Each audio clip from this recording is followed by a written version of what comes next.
Hola queridos oyentes, ¿cómo están? Espero que muy bien. Espero que hayan tenido una semana maravillosa. La vida de Enrique Yo. Pueden encontrar la historia en www.enriqueyo.com. También pueden encontrarlo en las redes sociales, en Instagram, en Facebook y en YouTube, colocando Enrique Yo Oficial. Nos pueden dejar mensajes al 1130 98.000 y si no, nos escriben un mail a enriqueyocaminoalasantidad@gmail.com. Los invito a escuchar las reflexiones del Padre Díaz, quien nos va a hablar de constructores de unidad y paz. El Padre Díaz es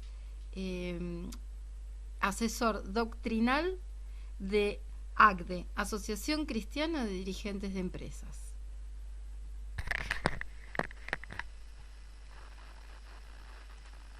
Queridos amigos de ACDE, siempre me ha llamado la atención la capacidad de Dios para reconducir la historia una y otra vez hacia la salvación que quiere concedernos.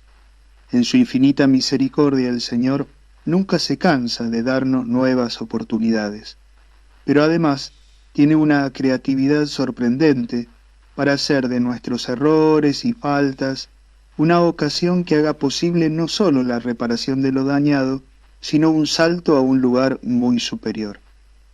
La cruz de Cristo es tal vez el lugar donde esto se trasluce con mayor fuerza y eficacia. El pecado que se plasma en el rechazo del Hijo de Dios hecho hombre, hasta el punto de quitarle la vida, culmina siendo la revelación más profunda del infinito amor de Jesús, que se entrega por nosotros. Y lo que parecía haber sido el triunfo del demonio, se transforma en la victoria absoluta sobre el mal, el pecado y la muerte.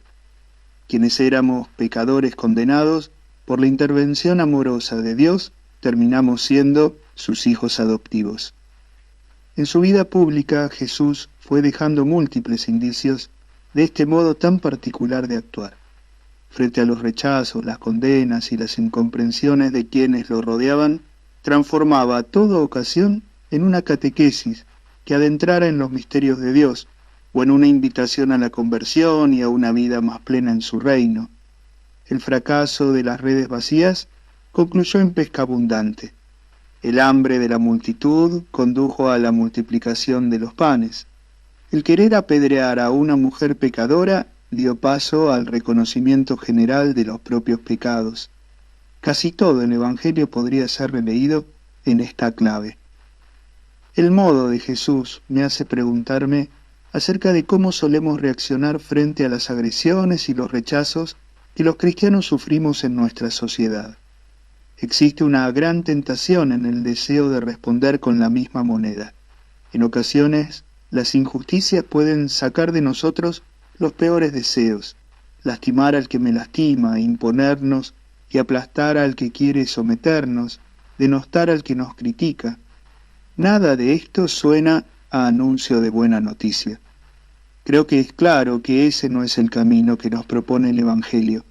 En cambio, si aprovechamos cada ocasión para ser más claros y dar razones de nuestro mensaje, para vivirlo con más coherencia, de modo que la verdad se imponga por sí misma como una obviedad, siento que responderíamos tal como lo haría Jesús.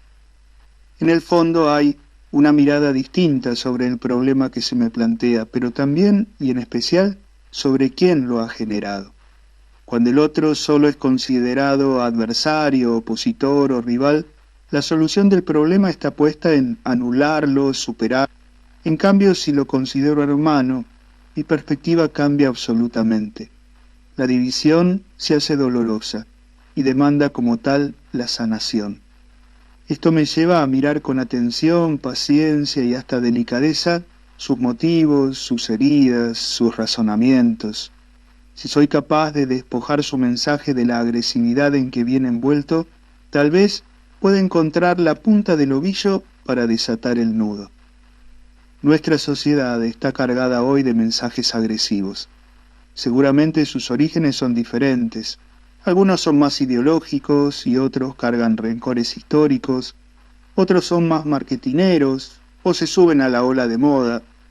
Sin importar de dónde vienen, si ellos generan en nosotros una respuesta similar, la violencia escalará y la presencia del reino se empequeñecerá. Dios no necesita que lo defendamos con armas ni modos que distan de ser los suyos.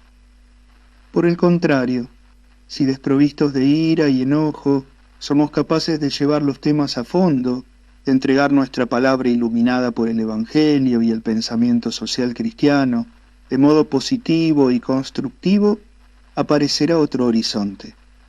No necesitamos ser defensores agresivos de Dios, su amor y su verdad siempre prevalecerán. Y en esa confianza y esperanza estamos llamados a hacerlo presente. Si aún no se entiende qué es la justicia social para los creyentes, tendremos que explicarlo y mostrarlo con nuestras obras, porque sin ella el hombre no es respetado en su dignidad. En el ámbito de nuestras empresas y organizaciones, todo esto tiene una profunda actualidad. La tensión social marca muchas veces nuestras relaciones y vínculos en lo cotidiano, y es un enorme desafío bajar revoluciones, hacer que nuestras respuestas broten desde lo mejor de nosotros y que siempre construyan en vez de destruir, que transformen en positivo incluso lo que recibimos como negativo. Es difícil, pero no imposible. Jesús lo hizo y nosotros recibimos sus fuerzas para seguir haciéndolo. Que el Espíritu de Dios nos ayude a construir la unidad y la paz en nuestra sociedad, y que nuestros esfuerzos y mejores esperanzas se llenen de frutos. Los invito a escuchar esta hermosa historia de Enrique Yo.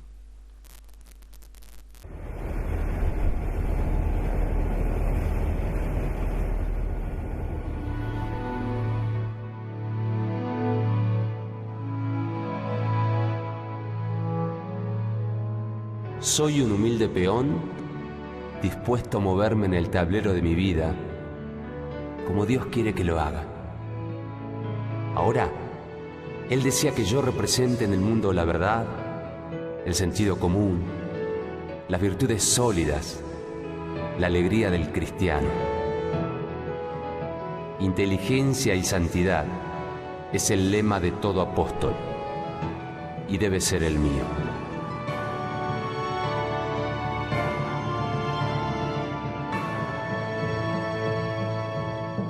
¿Quién es este marino argentino resuelto a cumplir la misión que Dios le tiene asignada?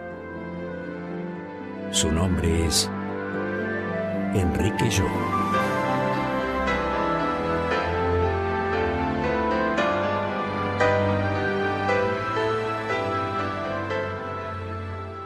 Enrique Yo nació el 26 de febrero de 1921 en París. Hijo de Sara Torquins y de Alejandro Yo. Tenía además un hermano 2 años mayor. A 2 meses de su nacimiento, la familia regresa a la ciudad de Buenos Aires. A la edad de 4 años, Enrique recibe un duro golpe.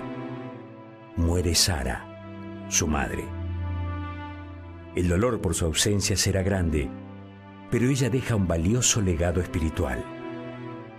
Le hace prometer a su esposo que sus hijos recibirán una buena educación religiosa.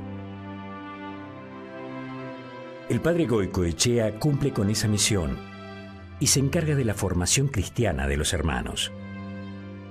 Enrique toma su primera comunión en 1928 a los 7 años, en la Basílica del Santísimo Sacramento, y día a día crece en su fe. Su padre viaja continuamente por cuestiones laborales. Los hermanos quedan a cargo de sus tías e institutriz. Ellas los rodean de cariño y confort, tratando de llenar el vacío dejado por mamá Sara. El pequeño Enrique parece alejar la tristeza con su enorme sonrisa, pero también comienza a formarse con esfuerzo y disciplina. Se destaca como un buen alumno. En el Colegio de La Salle siempre figura en el primer lugar del cuadro de honor.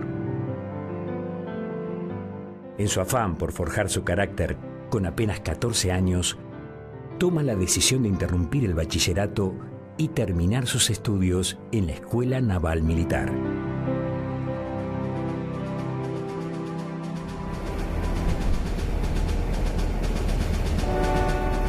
Enrique fue el cadete más joven de su promoción en la Escuela Naval de Río Santiago. Eso no le impidió ubicarse entre los mejores promedios al ser promovido a Guardia Marina en 1939.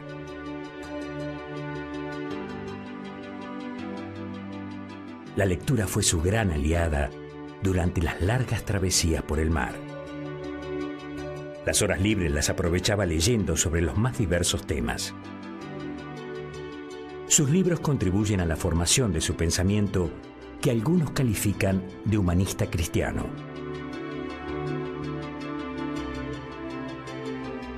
Por aquellos años, comienza también a desarrollar un hábito que nunca abandonará: la escritura.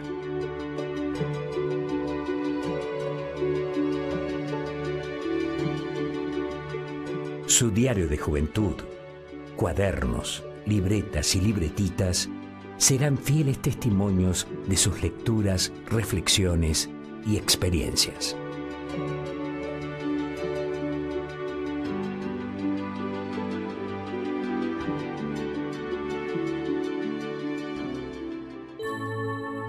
En aquellas páginas nos relata que encuentra un libro sobre la doctrina social de la Iglesia que lo impulsa hacia lo que él mismo llama su conversión. El día que cumplí 20 años, le pedí a Dios produjera en mí los frutos que Él desea, que me hiciera consciente de mis pecados y me convirtiera decidida y totalmente. Mis ideas religiosas se han concretado en 2 puntos. El primero, comprender que soy un pecador. Y el segundo, que debo ir decididamente hacia Dios.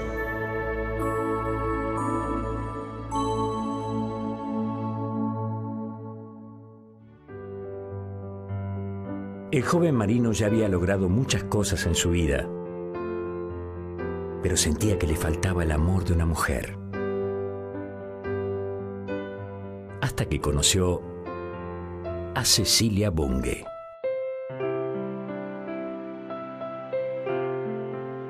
Cecilia tenía su misma edad y compartían, entre otras cosas, una profunda fe religiosa y el haber perdido a sus madres siendo muy pequeños.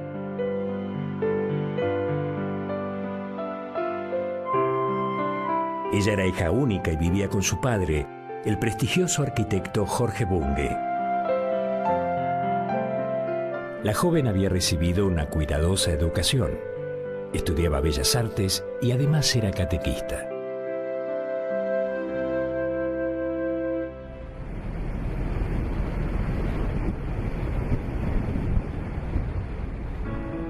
Los continuos viajes del joven marino los distanciaban y la relación de los novios se mantenía a través de cartas.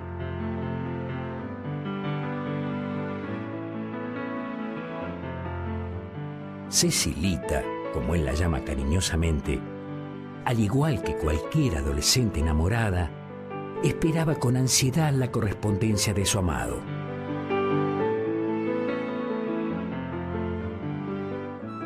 Enrique solía escribir con frecuencia sobre Dios y sobre religión en general. Esta actitud le hizo pensar a Cecilia que quizás su novio estaba más cerca del sacerdocio que del matrimonio. Él, al darse cuenta de la confusión, le confirmó su amor incondicional y que jamás dejaba de pensar en ella.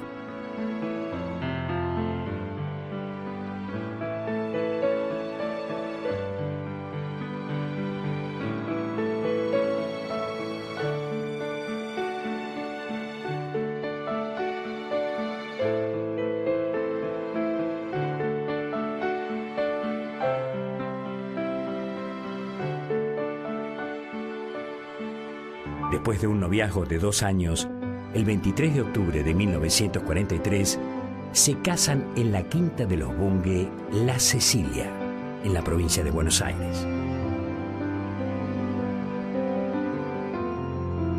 Casarse es no pertenecer más a sí mismo.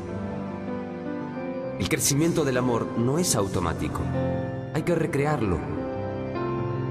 No toma el hombre una esposa, se da a ella.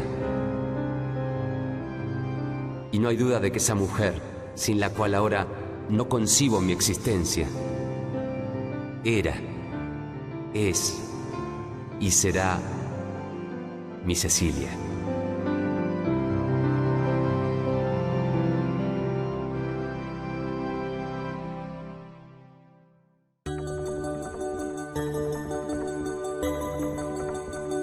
Enrique no vive su religión en soledad. El apostolado significa trabajar con su mente y toda su fuerza por el prójimo. Siendo oficial se lo podía haber sentado en los momentos libres, enseñando catecismo a los marineros.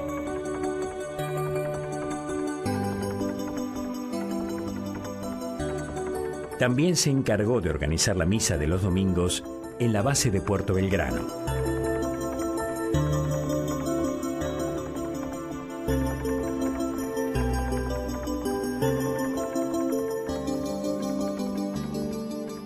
Poco a poco fue logrando que muchos participaran de la ceremonia y se acercaran a comulgar.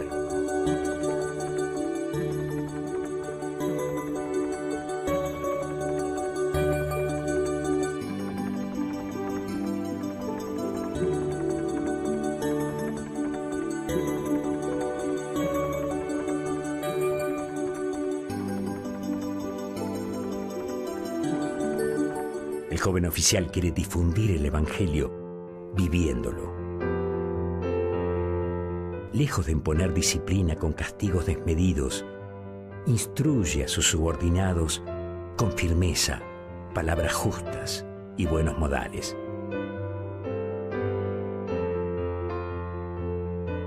Los testimonios coinciden en que llegó a ser muy respetado y querido por toda la dotación a su cargo.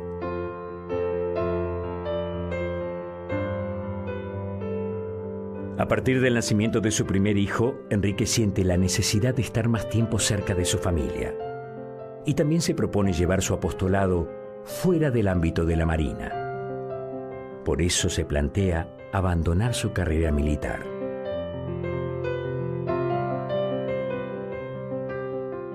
No lo hace de inmediato porque en 1944 el mundo está en guerra y él obedece la orden de embarcarse a patrullar la costa argentina.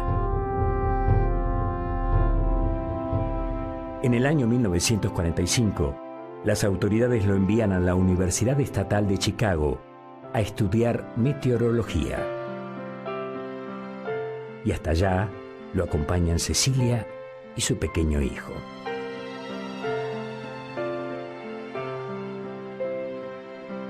Durante el viaje se encuentra con 2 sacerdotes de la Juventud Obrera Católica, quienes le confirman la importancia de llevar el mensaje de Cristo a los trabajadores.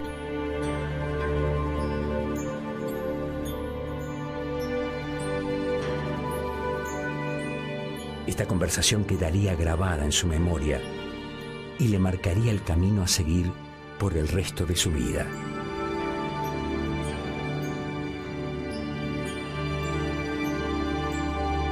Al llegar a Nueva York, recibe la noticia de que la guerra había terminado.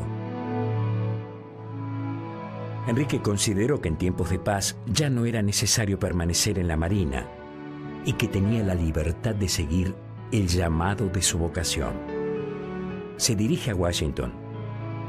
Desde allí envía su pedido de baja como teniente de fragata y hace los arreglos para devolver el dinero del pasaje.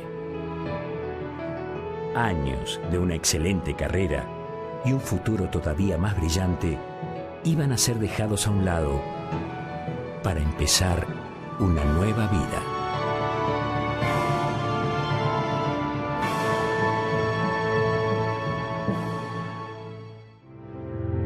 Un tío de Cecilia, León Furbel, le ofrece un empleo en su empresa familiar, las cristalerías Rigolot.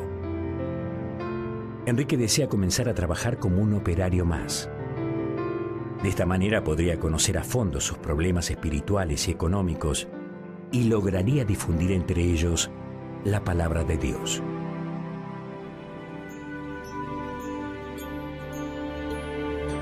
Sin embargo, un sabio sacerdote de probada experiencia apostólica lo convence de que ayudaría mucho más a los trabajadores siendo empresario.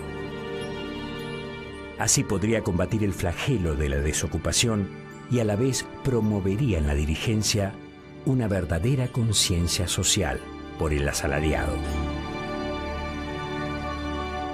A pedido de León Fourbel, Enrique permanece un año en Estados Unidos, en la localidad de Corning, estudiando el funcionamiento y los procedimientos técnicos de una cristalería en la firma Corning Glass Work.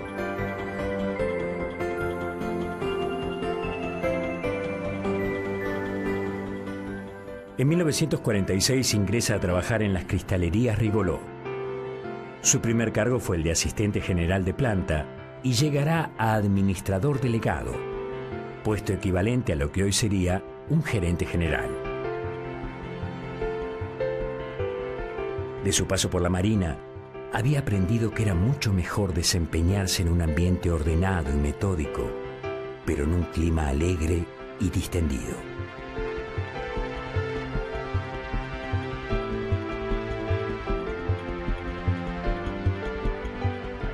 Ver a un jefe que sonreía les resultaba a todos muy extraño. Y tenían razón. Enrique Yo era muy diferente a todos los que habían conocido.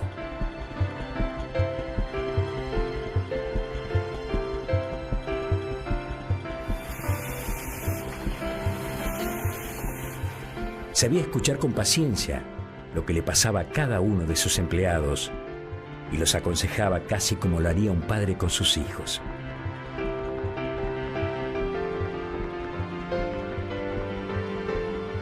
Habitualmente recorría la planta para que los operarios lo pusieran al tanto de los pormenores de la producción.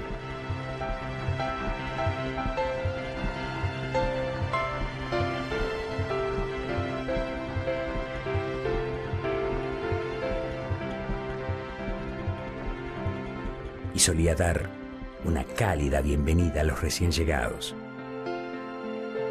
Enrique se proponía mantener una atención sonriente que hiciera aflorar las buenas cualidades de las personas. Se lo escuchaba decir que el que rezonga continuamente nunca podrá ser un buen dirigente. Cuentan que cierta vez advirtió que en una de las oficinas, a la que todavía no le habían colocado el aire acondicionado, los empleados estaban agobiados por el intenso calor.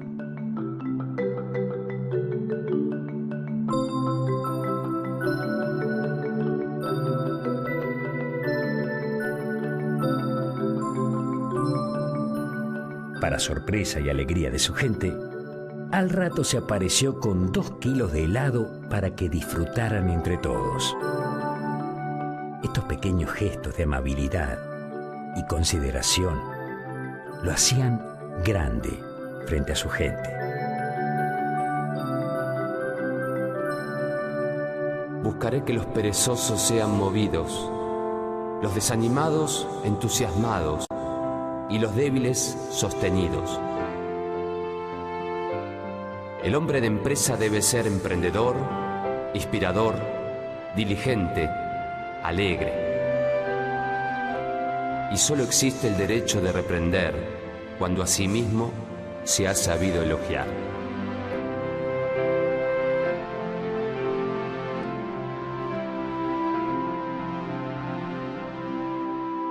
Muchas veces se sintió solo e incomprendido. Con su llegada a Rigolot, los antiguos directivos dejaron de ir, cansados de los continuos enfrentamientos y problemas. Algunos miembros del directorio daban prioridad a las ganancias de la empresa y ese enfoque provocaba fricciones. Pero Enrique pensaba que todo privilegio es una oportunidad de servicio.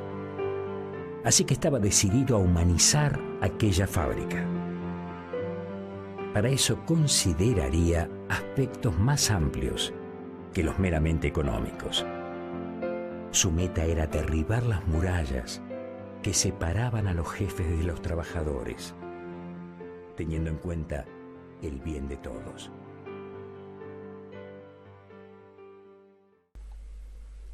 Y con la historia de Enrique, les propongo ir a un corte y enseguida regresamos con más Enrique Yo Camino a la Santidad.